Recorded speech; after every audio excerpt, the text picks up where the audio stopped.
Bonjour à tous. Pour une fois, il y avait longtemps qu'on n'avait pas vu un gagnant à plus de 100 contre 1 dans un quintet.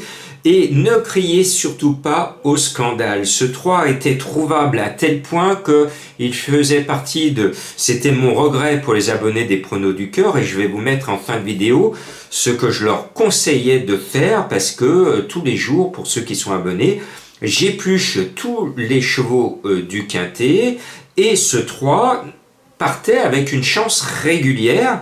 Bien sûr, pas la première, mais il méritait quand même d'être repêché en champ réduit, donc il n'y a pas de scandale dans cette arrivée, surtout que moi j'ai tiré la sonnette d'alarme hier soir avec vous. Ce matin à la radio, sur une grande radio lyonnaise du groupe Radio Scoop, je disais attention, faut pas prendre le 5 en base, il peut laisser toutes ses chances au départ et il les a laissées dans la ligne droite. Et en dernière minute, pour mes abonnés des pronos du cœur, je leur disais une heure avant la course, c'est de la folie douce, le cheval était à égalité ce matin, alors que l'on sait que, je répète, le cheval est délicat, en délicatesse sur ses allures. Personne m'a écouté, le cheval est disqualifié à 3 contre 1, mais j'avais prévenu, comme quoi il faut écouter ce que dit Jean-Marc. Bien, ce jeudi, on va sur un joli quintet, et là, alors là, je me suis lâché, parce qu'il y a de la cote dans mon prono, et j'espère qu'on va toucher gros, si j'ai fait le bon choix. Alors, écoutez bien le nom du prix, parce qu'il a une très grande importance dans le choix de l'un de mes chevaux. Chouchou, c'est le prix du chêne du coup de foudre. Quel joli nom de prix!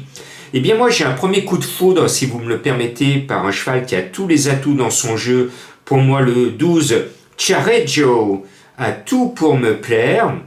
Il est en forme, il est régulier, bien placé au poids, avec le maître qui peut donner une leçon à tous ses confrères en selle sur ce numéro 12. Moi, je l'aime bien, je le mets haut, je le mets même en premier. Puis bien sûr, le 2 Bubble Signe vient de signer une très belle performance en finissant deuxième du top weight du jour. Il retrouve le plus lourd avec un net avantage au poids, donc la ligne est excellente. La logique désigne ce numéro 2 comme un bon favori, ou plutôt une bonne favorite. C'est une pouliche. Et puis, je sais que vous aimez mes chevaux mystères, et là je suis heureux parce que au départ, il y a l'un de mes récents chevaux mystères. Je vous ai fait découvrir une énigme pour découvrir un certain Joli Corbeau, et il m'a donné raison en gagnant, comme cette semaine, Qatar, qui a gagné, et je vous le conseillais dans cette rubrique de l'énigme du jour. Eh bien, le 8 Joli Corbeau, qui n'est pas dans les favoris, qui est annoncé à 30 contre 1, qui reste sur 2 victoires, eh bien, ce Joli Corbeau, je le vois bien dans le chêne du coup de foudre. Est-ce qu'il va tenir dans son bec un fromage? Réponse sur le poteau.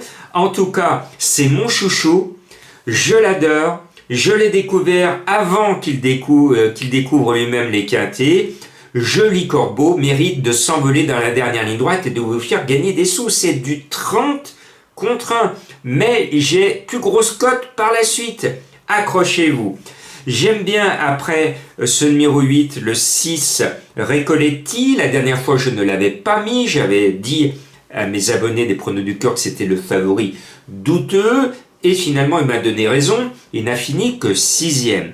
Cette fois, comme il retrouve son gagnant de l'autre fois avec un net avantage au poids, ce détail pondéral doit l'amener cette fois à rentrer dans le quintet. Recoletti, monté par mon idole Alexis Pouchin, j'y crois.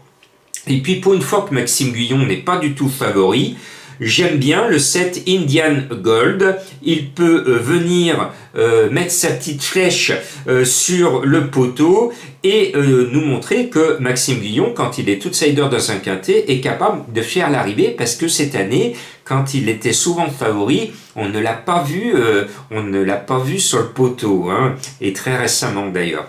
Donc là, je me dis, attention, le cheval vient de finir 6e d'un quintet référence.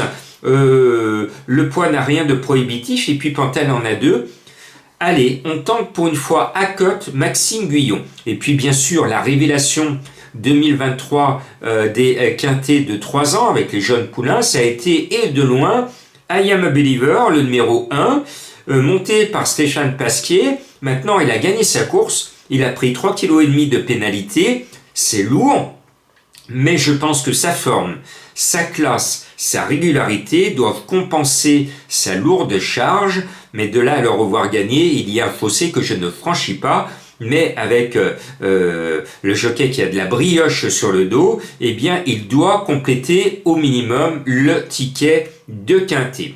Et puis, Madame Colombo, je lui ai trouvé de la place dans ma sélection avec son 11 Coco Duo. J'ai essayé de l'influencer pour une fois parce que d'habitude je l'influence pas, mais je lui ai dit mais t'as bien regardé le tableau parce que j'essayais de l'amener à la faire choisir Joli Corbeau, mon chouchou.